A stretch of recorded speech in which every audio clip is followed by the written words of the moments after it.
Hello students, welcome to Oasis Eduzone. Itu আজি আমাৰ এটা announcement হয় new initiative most important Assam based current affairs topic for mains paper GS5. তো আমাৰ যোনটো জুলাই মাহত হ'ব APSC mains examination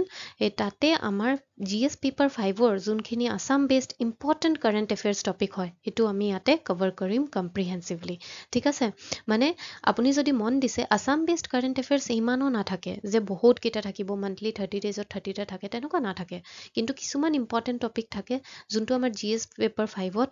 as current affairs part আহিয়ে থাকে বাট আপোনালোকে ইমান পঢ়িব আছে নিজৰ তো চাগে আপোনালোকে ভালকে কমপ্লিট কৰিব পৰা নাই বা ৰিভিজন হ'ব পৰা নাই আৰু আসাম ট্ৰিবিউনৰ পৰা এডিটৰিয়েলটো এইটো সম্ভৱ নহয় যে আমি পুৰা কভাৰ কৰোঁ হয় নে নহয় তো এইকাৰণে মই এইটো আনিছোঁ আপোনাৰ কাৰণে initiative for 3 days class per week হ'ব comprehensive cover of each event এদিনত এটা ক্লাছ হ'ব এইকাৰণে কম্প্ৰিহেনচিভলি ঠিক আছে মই এইটো আগত কৈ দিম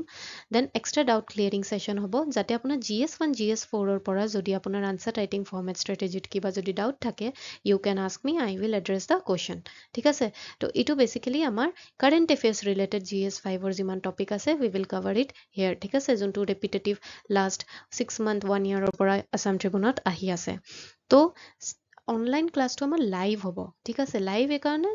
যাতে আপোনালোকে লাইভ মোক কোৱেশ্চনটো সুধিব পাৰে এণ্ড যোনখিনি পাৰিম মই ক্লাছত আপোনাক তাতে কম দেন এণ্ড দেয়াৰ ষ্ট্ৰেটেজি যদি বেছড হয় মই দেন এণ্ড দেয়াৰ কম আৰু যদি কিবা বেলেগ আপোনাৰ কোৱেশ্চন থাকে তো সেইটো আপুনি কমেণ্ট ছেকশ্যনত দি দিব মই নেক্সট ক্লাছত নিশ্চয় এড্ৰেছ কৰিম তো ক্লাছ ডেইজ হ'ব আমাৰ মানডে ৱেডনেছডে ফ্ৰাইডে 3 দিন হ'ব মাজত গেপ দিছোঁ আপোনালোকে নিজে এনালাইচিছ পঢ়াও আছে এক্সাম আহি আছে তো এইকাৰণে আপোনাৰ কাৰণে সেইটো টাইমটো দিছোঁ ঠিক আছে ক্লাছ টাইমিং 9 to 10 PM ৰাতি দিছোঁ specifically for the working aspirant যোনে ৰাতি টাইম পায় and full time aspirant also' can take the advantage গোটেই দিনটো আপোনালোকে আপোনাৰ নিয়মতে পঢ়িব আৰু ৰাতিৰ টাইমটো আপোনালোকে এটা যদি ইম্পৰ্টেণ্ট টপিক আপোনালোকে ডিছকাশ্যন শুনি তাৰপিছত আপুনি শুব যায় তেতিয়াহ'লে আপোনাৰ এটা মাৰ্কছ 5 মাৰ্কছ বহাৰ চান্সটো বাঢ়িব হয়নে মোডটো অনলাইন অনলি হ'ব পেটাৰ্ণটো কি হ'ব ওৱান ইম্পৰ্টেণ্ট ইভেণ্ট পাৰ ক্লাছ এটাই ক্লাছত মই এটাই ইম্পৰ্টেণ্ট ইভেণ্ট দিম ঠিক আছে আৰু কম্প্ৰিহেনচিভ কভাৰ কৰিম মানে ধৰক ফ্লাডছৰ যেনেকুৱা কুৱেশ্যনটো হয় ফ্লাডছ ইন আছাম কম্প্ৰিহেনচিভ ইমান কৰিম যাতে নিগেটিভভাৱে আহক বা পজিটিভ বা অলপ ইনডাইৰেক্ট কুৱেশ্যন আহক আপোনাৰ তাত কণ্টেণ্টটো ইনাফ থাকে টু আনচাৰ আ question in the examination day ঠিক আছে আৰু তাৰে ওপৰে আনচাৰ ৰাইটিং ষ্ট্ৰেটেজিটোতো কমে আৰু এক্সট্ৰা ডাউটছ মই যোনখিনি কৈছোঁ যে কমেণ্ট ছেকশ্যনত দি দিব নেক্সট ক্লাছত মই এইটো এড্ৰেছ কৰিম তো আমাৰ ফৰ্মেট অফ দ্য ক্লাছ কেনেকুৱা হ'ব যে এভৰি ক্লাছত মই আপোনাক এটা কুৱেশ্যন দিম ধৰক ফ্লাড ৰিলেশ্যন আছাম ফ্লাডৰ এটা কুৱেশ্যন দিলোঁ মই তেন আপোনাক সুধিম যে আপোনালোকে অলপ কমেণ্ট ছেকশ্যনত কওকচোন এইটো আনচাৰটো কেনেকুৱা ক'ব আপোনাৰ প্ৰজ এণ্ড কনছ কেনেকুৱা আপুনি লিখে ষ্ট্ৰাকচাৰটো এনেকুৱা নহয় যে পুৰা আনচাৰটো লিখিব লাগিব ষ্ট্ৰাকচাৰটো মোক ক'ব মই ছাজেশ্যনটো চাই পিনে আপোনাক ক'ম আপুনি ক'ত ভুল গৈ আছে ঠিক আছে ইণ্ডিভিজুৱেলি এজনকৈ ক'ম মই এইটো নহয় যে এজ এ গ্ৰুপ আপোনালোক ক'ম ক'ত ভুল গৈ আছে যাৰ শুদ্ধ হৈছে তাক মই প্ৰেজো কৰিম তাৰ বস্তুটো ময়ো ইয়াতে ইনকালকেট কৰিম ঠিক আছে তো তাৰপিছত এইটো হৈ যোৱাৰ পিছত I will discuss the answer together ঠিক আছে যোনটো আনচাৰ হয় এইটো আমি ডিছকাছ কৰিম কি এক্সাম্পল দিব পাৰোঁ কেনেকুৱা দিব পাৰোঁ সেইবোৰ আৰু তাতে এক্সট্ৰা আপোনাৰ যদি GS1 আৰু GS2 3 4 পেপাৰৰ পৰাও যদি কিবা আপোনাৰ আনচাৰ ৰাইটিং ষ্ট্ৰেটেজিত ডাউট থাকে যদি আপুনি বিগিনাৰ হয় then you can ask me I will address it in the class আৰু যদি কিবা স্পেচিফিক যদি আমাৰ টাইম শেষ হয় বা ধৰক ক্লাছটো কৰাৰ পিছত কিবা আপোনাৰ এটা আহিলে টপিক ডাউট আপোনালোকে কমেণ্ট ছেকশ্যন দি দিব আমি নেক্সট ক্লাছত এইটো এড্ৰেছ কৰিম ঠিক আছে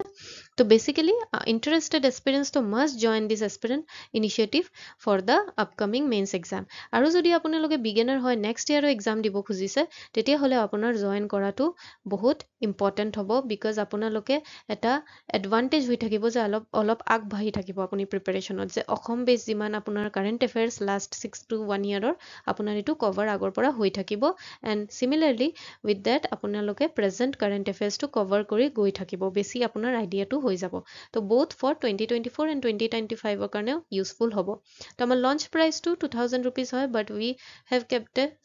অফাৰ ফৰ ইউ 500 rupees তো it will be around 1500 okay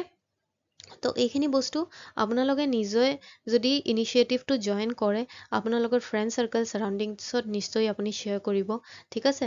because share কৰিলে যিমান আমাৰ ষ্টুডেণ্ট হ'ব একেলগত পঢ়িলে সিহঁতে যেতিয়া ডাউট ক'ব ধৰক আমাৰ ইয়াতে 4টা ষ্টুডেণ্ট আছে 4জনৰ 4টা টাইপত ডাউট হ'ব 4জনে 4টা টাইপত আনচাৰ ৰাইটিং ষ্ট্ৰাকচাৰ যোনটো কমেণ্ট ছেকশ্যনত দিব হ'ব তো আমি শিকিব পাৰিম এজনৰ পৰা মানে কি পিয়াৰ গ্ৰুপ হ'লে আমাৰ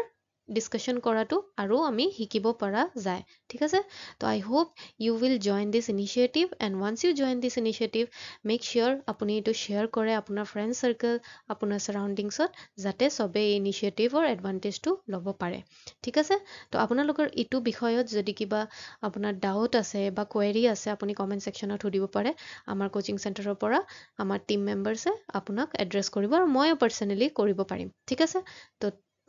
মই আশা কৰিছোঁ যে আপুনি এইটো জইন কৰিব এইটো আমাৰ দিছ মানডেৰ পৰা ষ্টাৰ্ট হৈ আছে আৰু মেইনছৰ এজ 20 to 30 ডেজ আমাৰ আছে তো মই ট্ৰাই কৰিম বেছিক ইম্পৰ্টেণ্ট টপিকছ যাতে আপোনাৰ কাৰেণ্ট এফেয়াৰ্ছৰ কভাৰ হৈ যায় যোনটো অসমৰ ৰিলেটেড কাৰেণ্ট এফেয়াৰ্ছ টপিক হয় ঠিক আছে তো আজিৰ কাৰণে ইমানে so' take care and bye by